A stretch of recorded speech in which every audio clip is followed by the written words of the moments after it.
अस्सलाम वालेकुम। ये वीडियो उन दोस्तों के लिए है जो फ़र्स्ट टाइम कुर्बानी कर रहे हैं या जो बड़ी शरई लिहाज से कुर्बानी करना चाहते हैं कि हमारे जानवर में कोई ऐब ना हो या कोई मसाइल जो उनको क्लिक करते हैं कुछ समझना चाहते हैं उनके लिए।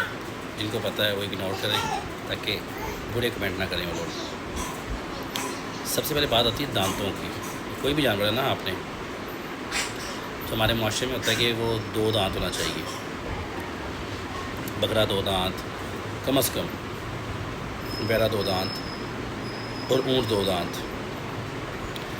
हालांकि 2 दांत होना कुर्बानी की निशानी नहीं है, असल में उसकी उम्र देखी जाती है। नॉर्मली रूटीन में ना एक बकरा 1 साल के अंदर 2 दांत करता है, तो साल का होना उसके लिए शर्त है। एक बकरा जब साल का होगा ना तब वो दोंदा होता है। जैसे हमारे घर में बच्चे होते हैं समटाइम दांत लेट निकालते हैं, कुछ जल्दी निकालते हैं। सेम यही केस जानवरों में पाया जाता है। कुछ जानवर जल्दी दांत निकालते हैं, कुछ जानवर लेट दांत निकालते हैं। अगर जिसे देर दांत निकाले तो वो साल का नहीं हुआ तो फिर हम नहीं लेते। फिर ऐसा होता है कि हम कुछ 2 दांत होते हैं हम ले लेते हैं, लेकिन वो साल का नहीं हुआ होता, परेशानी रहती है। मीन्स उसे आज अगर ईद का दिन है ना और 10 बजे एक बकरा बच्चा पैदा होता है, अगले साल 10 बजे के बाद मतलब 11 बजे वो साल का होता है, फिर वो कुर्बानी के लिए जायज़ हो जाता है। तो अब हमें नहीं पता होता, परेशानी ये होती है कि या क्या जानवर साल का है कि नहीं है। फिर हम दांतों पर रिलाई करते हैं, मजबूरी है उस पर रिलाई करना होगा।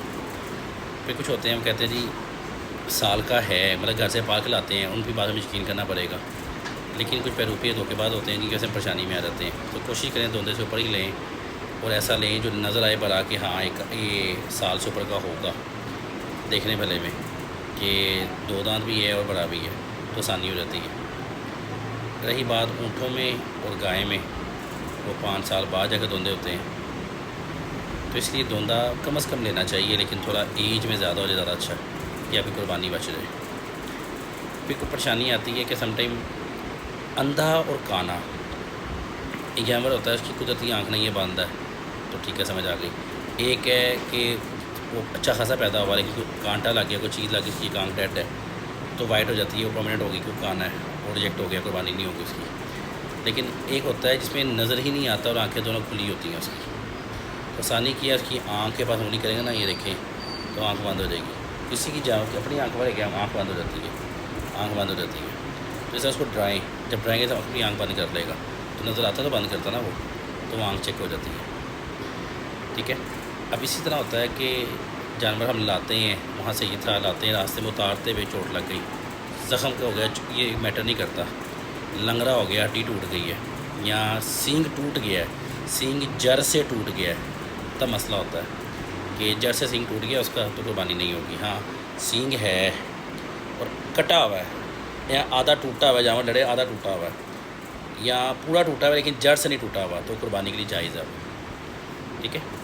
फिर आते हैं जिसकी कान पे अगर कान समझिए कान है, अगर कान सेंटर से ऐसे कटा हुआ है ना तो मसला नहीं है, वो अलहदा नहीं हुआ के साथ ही है तो कान ठीक है। अगर कान ऐसे कटा हुआ है, ये पीस उतर गया हुआ है, तो देखने कि ये 1/3 से ज़्यादा तो नहीं कटा हुआ। सपोज़ करिए फिंगर है 1 2 3 पार्ट है फिंगर के, अगर इतना कटा हुआ है तो कुर्बानी हो जाएगी।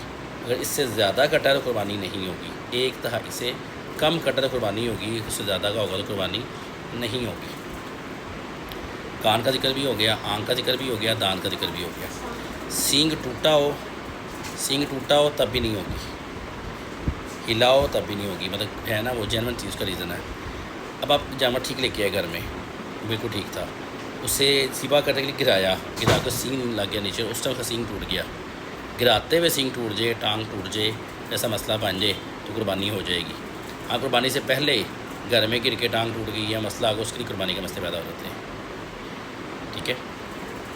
जज़ाकल्लाह। अस्सलाम वालेकुम। अल्लाह पाक आपकी कुर्बानी कबूल करे और सबको कुर्बानी की तौफीक अता फरमाए और अल्लाह की राह में खुशनुदी के साथ हम सबको कुर्बानी अपना माल अल्लाह की राह में ख़र्च करने की तौफीक अता फरमाए। अस्सलाम वालेकुम।